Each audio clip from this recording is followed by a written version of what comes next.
So what is the culture of remembering in its core? What does it imply and what it means to us?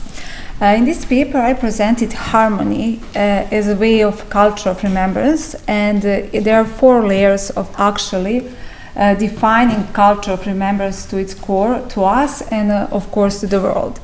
In the first layer, we actually know what we know, and sometimes those actions we do are actually guided by our subconscious motives, and there are certainly some things from the past that also motivate our doings.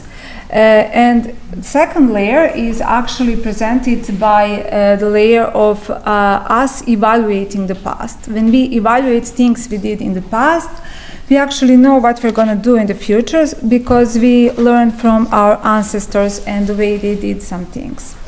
The third level is the level of the spirit of harmony, and this is the most important level, and we actually only understand it from a philosophical standpoint because it is very dense in a way, and it's actually harmony presenting historical consciousness, defining space and time as a force that actually defines space and time. It's actually historical consciousness becoming history. It was harmony that was meant to become history in a way. So in a Hegelian sense of way, it is past, affecting our present also intertwined with our future.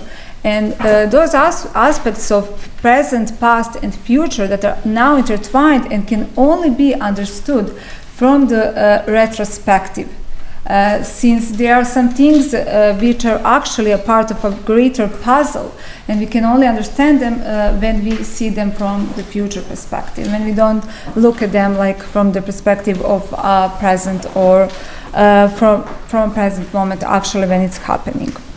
And the fourth and final is the level of cycling nature of rise and fall of empires. We actually know that there is some kind of cycling nature when it comes to the empires. They do have their time on the scene of history.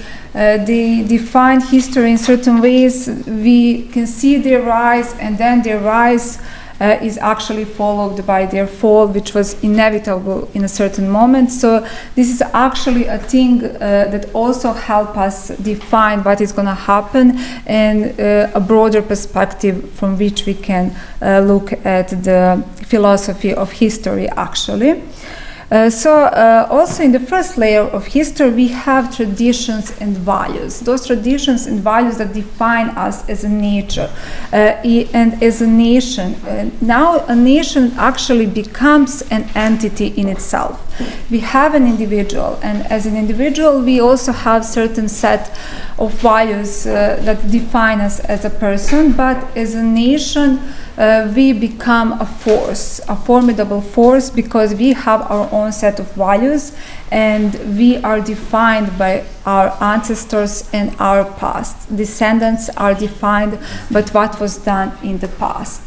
And when we are aware of that, then we come to the second level. When we are aware that we are defined by our past, we are in the second level of understanding for culture of remembrance, and we evaluate and we now learn how to actually learn from the past mistakes and not to be defined by them, but actually to overcome them and to present a force that's now developing. And there is a third layer that is actually historical consciousness. All those polarities were necessary steps for the historical consciousness to come to the resolution of itself, to become what she was meant to become long ago. So actually remembrance is actually remembering its core, remembering the core and the value of a historical consciousness in its prime. And then we have the fourth level, which is the nature of the idea and the idea of historical consciousness going through circles and going through all those stages of evolution that were actually these 4 levels I described. Cultural memory feeds us and guides us and gives us a sense of belonging. When we have a cultural memory, we actually can root ourselves into things that are important to us, but when we come to evaluation of those things, we then understand that the cultural memory has its own purpose to not only define us, but to teach us a lesson. And then the third level, it's actually history itself defining the space and time it is a part of. As a living thing, it certainly moves through time in different stages, becoming what was expected from it and what was set in the motion in the past. So actually it's kind of a fate, element of fate there. To sum it up, when it comes to history and remembrance, I must imply some other things this time as well.